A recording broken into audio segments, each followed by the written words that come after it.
What's good, YouTube? And welcome to the duality of the Yu-Gi-Oh community. We have two hot takes here over on Twitter. I have not seen Magnificent Mavens, so we're going to go over on Yu-Gi-Oh Organization and look at the set spoiler that they have up here. And the teaser says, is this the best set of all time? So I don't know if that's sarcasm or if they're really hyping it up. But Bear says, I've watched two Magnificent Mavens openings, and I'm already convinced this set is insane. So many amazing reprints in here, so I look forward to those. This set is also amazing for any new or any budget players. Can easily build Sword Soul or Striker and have something viable to play at locals. And we knew going in, Sword Soul, Mo-Yi was one of the reprints that got taken out of the 10s, so it sounds like more Sword Souls are in there. And Striker we also knew was going to headline the set with the new Striker cards, new Witchcraft cards, and the Mayakashi cards. Then you have Destiny Hero Diamond Dude saying, Mama looks like a nice opportunity to pick up cheap holo copies of A Hero Lives,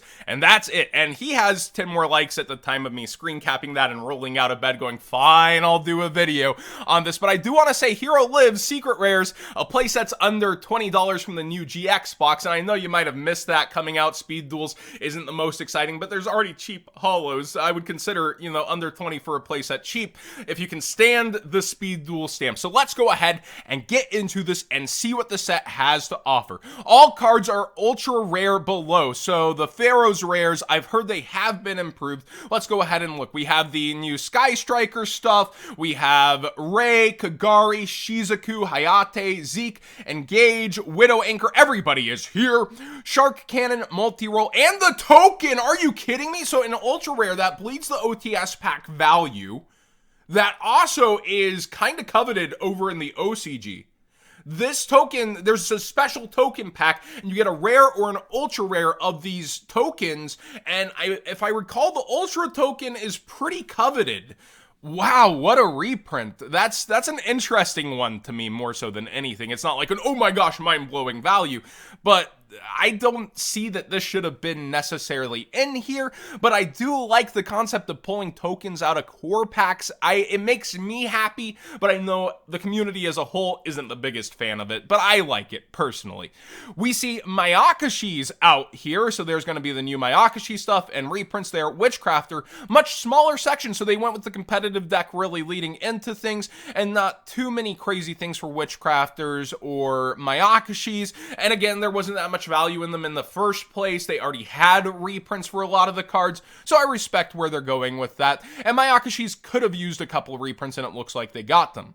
We do see, let's see here, Keldo, Mudoro, Gravekeeper's Trap, so the Ishizu stuff is all over here that you want to be seeing, and people will likely be after the most. And here's the Sword Souls, and they went heavier than the theme decks inside of Witchcrafters. Alright, Sword Soul, Mo-Yi, Taya, Longyan, we have Chunjun, Chijiao, I'm probably murdering these names, sorry, Chenjing, we have Emergence, Summit, Assessment, Blackout, Strife, so holo upgrades. We have Yada and BLS Envoy of the beginning. That better be a Pharaoh's rare.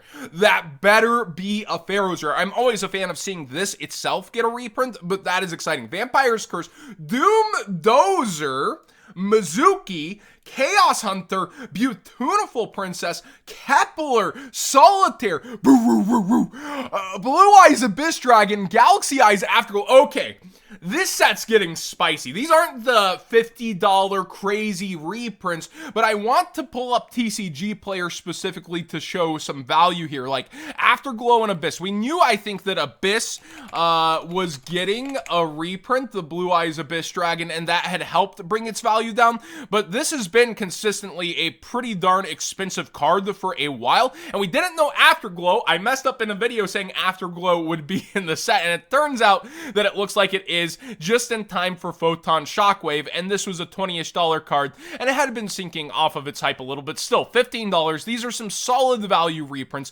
Beautiful Princess needed one. Chaos Hunter seeing current play. It's great timing, and yeah, these are some really good choices. Mizuki, for all holographics, I also think has been pretty expensive for a while. I'm a pretty big fan of being a zombie player, so let's pull that up as well. Actually, it only has the one holographic outside Duelist Saga and the gold rare, and it's always been solid value, so it's not like a crazy reprint, but it's nice to see it in regular ultra rare here. Let's keep going. Boobaroo was like, if I recall, a $6 card, by the way. Riona, Incredible Ecclesia the Virtuous. That reprint was so good. Let's do it again. We see some Therions in here. Bull and Duke.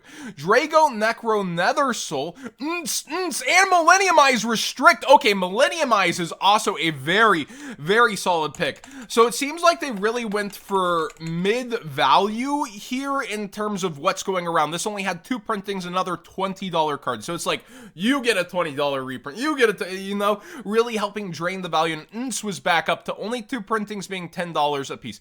Cat Shark is nice, but a little bit late. Predaplant, we have Utopia Kaiser, totally awesome. I see what you did here after already hitting Sprite.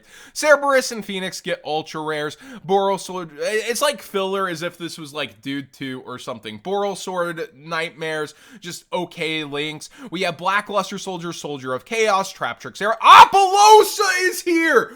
Wow! You cannot discount Apollousa. Okay, so the secret rare specifically was really going up in price. People are, of course, allergic to gold rares, right? So the gold rare has remained cheaper, but was still market price 24. So again, kind of one of those mid-value things, but the secret was headed up towards 50. So another ultra rare printing of this, the ultra was going towards 30, and you can already see the price falling out versus the low listings.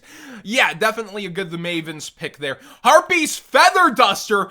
Okay, this is kind of exciting because I just had a conversation with somebody about the Obelisk structure decks and how the value is pretty much propped up by Harpies and it's waiting for a reprint. So you can see it recently just finally started going up versus its market price, and inside, what's the main value? Market price $8, Harpie's Feather Duster, and then some niche commons. So this actually might just blow the legs out of the Obelisk and Slifer structure decks a little bit. Sorry if you're long-term invested. Hope you make something off of those.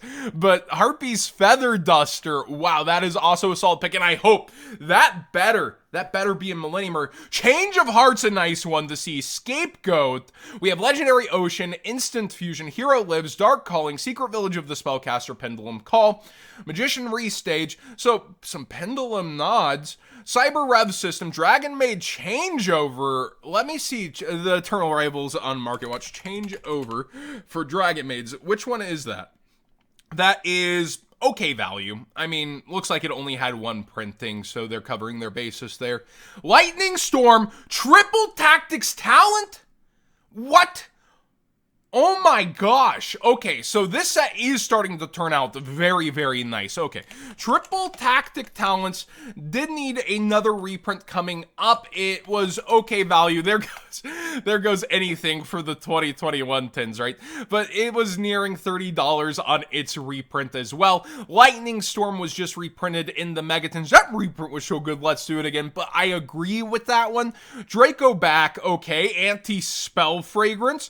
Metal Reflex, Skill Drain. We just talked about how that needed an easier access version and it would make things interesting. Non-fusion area, Light Imprisoning Mirror, Shadow Imprisoning Mirror, goes in evenly matched Infinite Impermanence, IDP, Dark Soul Token, and G-Golem. Okay, so I personally am now very excited about this set as a whole. Although it doesn't have a home run reprint, all this mid-value reprint actually does give back to the box, and the estimated value pulled versus the chase cards will be interesting. There's a bunch of cards beyond the 103, but they're all Pharaoh's rare and extremely difficult to pull over the chase cards. Over 20 boxes were opened on videos, and only 1 Pharaoh rare appeared. Well, what is it? What is it? Come on, what's the Pharaoh rare? Is it in the set? Is it a different card? Come on, Yu-Gi-Oh! Org. We'll have to go search Yu-Gi-Tuber videos. Let me know down below if you know what it is. But wow, 20 boxes open, the 1 Pharaoh rare. Starting to sound the 1 per case-ish. I do know that the cases are also different from the EU versus the US in terms of the amount of boxes that come per case. So that should be interesting as well. So many solid value cards and reprints. the EVP chop-up still is head-scratching a bit. Do recall that this isn't like just a regular product. There's also going to be sleeves inside and stuff like this. People will want this for the holidays, but it hit way above my expectations personally. Is it a insane, amazing, crazy set? We'll have to see how the chase cards go, because of the chase cards, the Pharaoh's rares are worth people actually opening the set and chasing after, even at a low pull rate. And along the way, you're getting floodgates, you're getting staples, you're getting evenly matched, which should have been in a structure deck, to be fair. You're getting all these other things.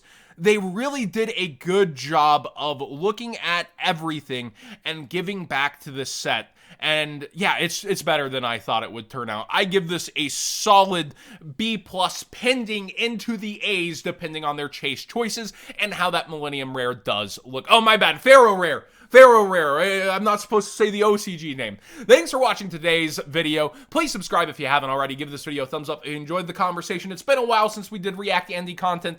And Mavens? It's looking like maybe you shouldn't be Mavenless.